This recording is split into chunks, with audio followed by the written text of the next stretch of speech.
Bonsoir à toutes et à tous et bienvenue dans ce journal sur TV Vendée en ce vendredi 23 mai. Voici les titres de cette édition.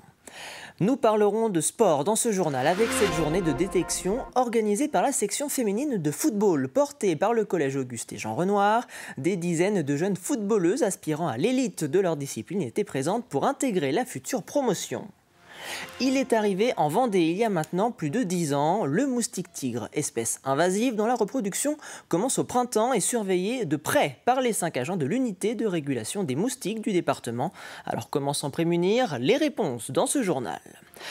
Enfin, nous prendrons le chemin de l'abbaye de Nieul-sur-Lotise où 32 classes de cycle 1 ont participé au grand final du projet À Cloche-Pied organisé par la Fédération sportive éducative de l'enseignement catholique. Ce projet ludique visait à encourager l'activité physique à travers l'aventure du petit Jacques, le héros d'une BD créée pour l'occasion.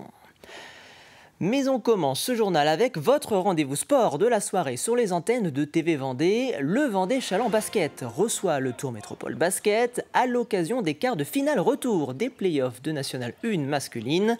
Les Chalandais se sont déjà imposés à l'aller en Touraine et espèrent bien remporter cette seconde manche, ce qui les qualifierait pour la suite de la compétition et les rapprocherait un peu plus de l'accession en Pro B. Le match est donc à vivre en direct sur TV Vendée à partir de 19h55. On continue cette page sport avec l'Open de Vendée de tennis fauteuil qui a débuté hier au complexe sportif des Terres Noires à La Roche-sur-Yon. Une compétition sportive de niveau international qui fait partie des plus importantes de France dans la discipline. Une bonne raison d'aller encourager les engagés de cette 26e édition.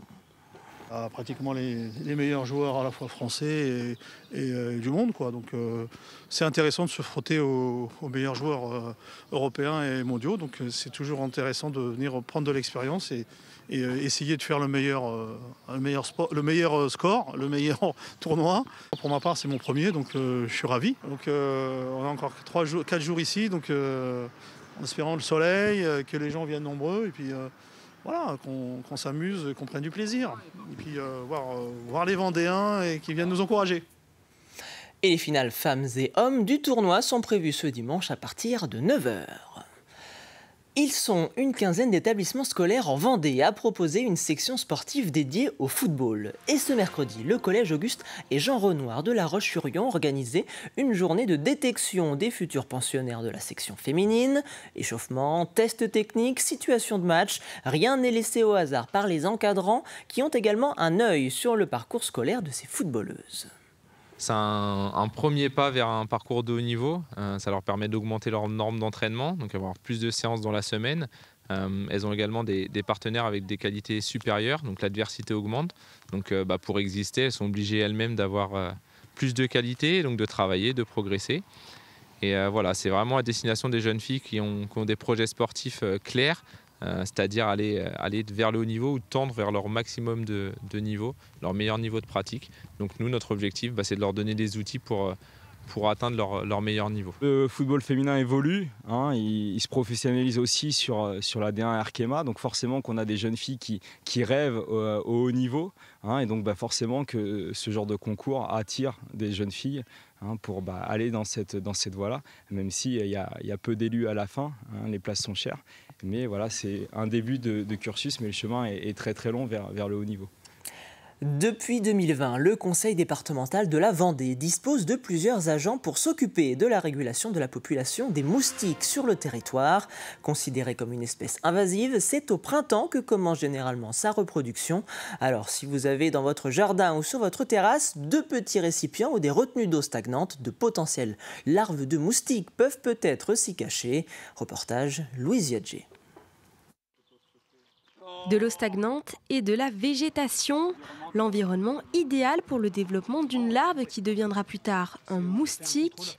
Alors des équipes techniques du département interviennent pour en limiter la propagation. Selon un certain seuil atteint, nous enclenchons des traitements avec un larvicide biologique qui est vraiment spécifique et qui va être appliqué directement sur l'eau. Nous prélevons l'eau du milieu directement, que nous diluons dans notre appareil, comme vous pouvez voir derrière. Et ce produit appliqué est efficace selon la période de l'année, en 24 heures, ou 72 heures. Il y a environ 600 larves par litre d'eau, d'où l'importance d'agir au plus tôt, surtout dans les zones humides. Mais avant ces étapes, la population des espèces est surveillée et en particulier celle du moustique tigre. En Vendée, en fait, on a 12 communes qui sont colonisées. Il faut savoir qu'en fait, il est arrivé en 2014 à Fontenay-le-Comte et c'était la première fois qu'il mettait les pieds en Pays de Loire. Donc, ça fait un petit moment maintenant qu'il est en Pays de Loire. Petit à petit, il a colonisé en fait tous les départements. Et en Vendée, le plus fort taux de communes colonisées, c'était en 2023. Ce moustique noir ponctué de taches blanches mesure 5 mm, mais il peut être vecteur de maladies comme la dengue ou le chikungunya. Il faut savoir que la femelle qui vous pique, c'est celle qui est née chez vous. Parce qu'en fait, elle vole au maximum à 150 mètres autour des habitations, enfin de là où elle est née.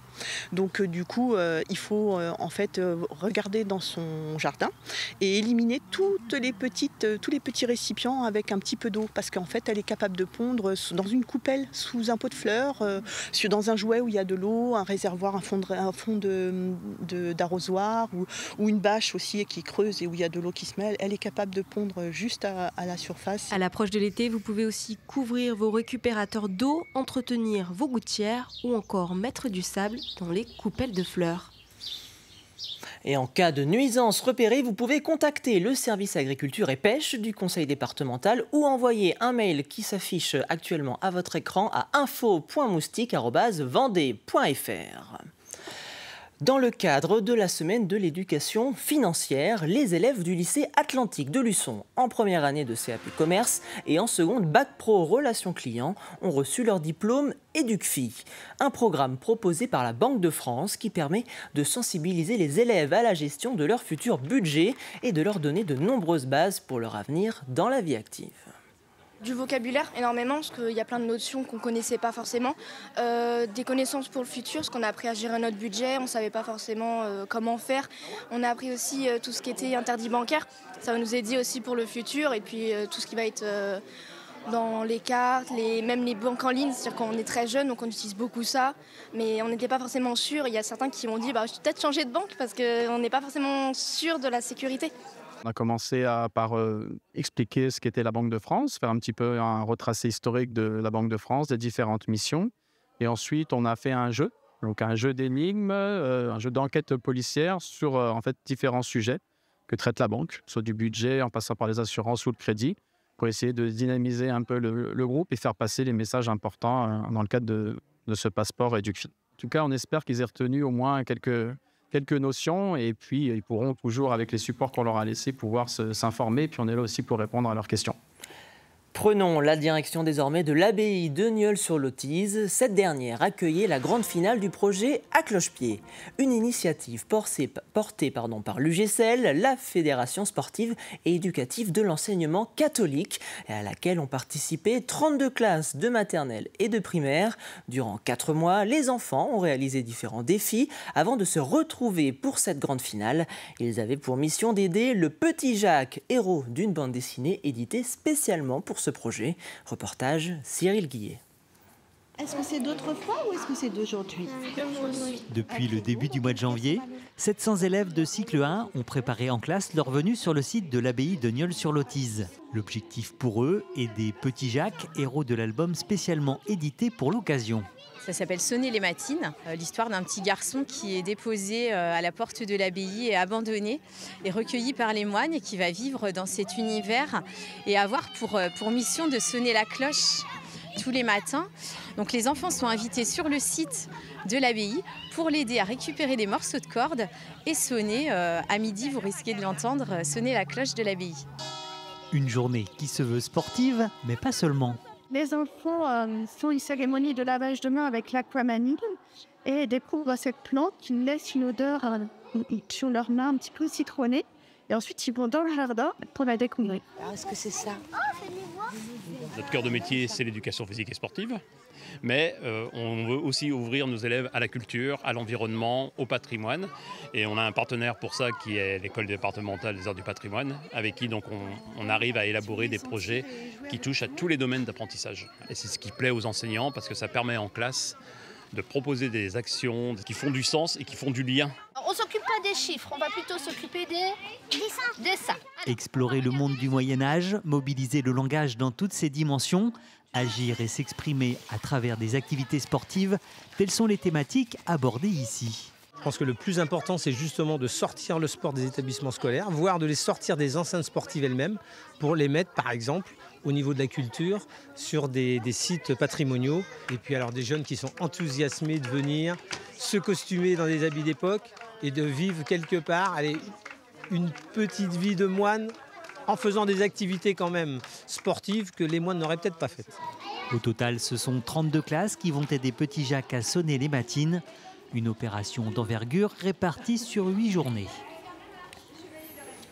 Le Science Tour a fait étape pour la première fois à Angles. Il s'agit d'un projet porté par l'association Les Petits Débrouillards et qui sillonne l'ensemble de la région. L'objectif est de vulgariser la science auprès du grand public et notamment des plus jeunes à l'aide d'une exposition de différents jeux et d'expériences scientifiques. Il s'installera d'ailleurs à La Roche-sur-Yon durant 3 semaines en juillet.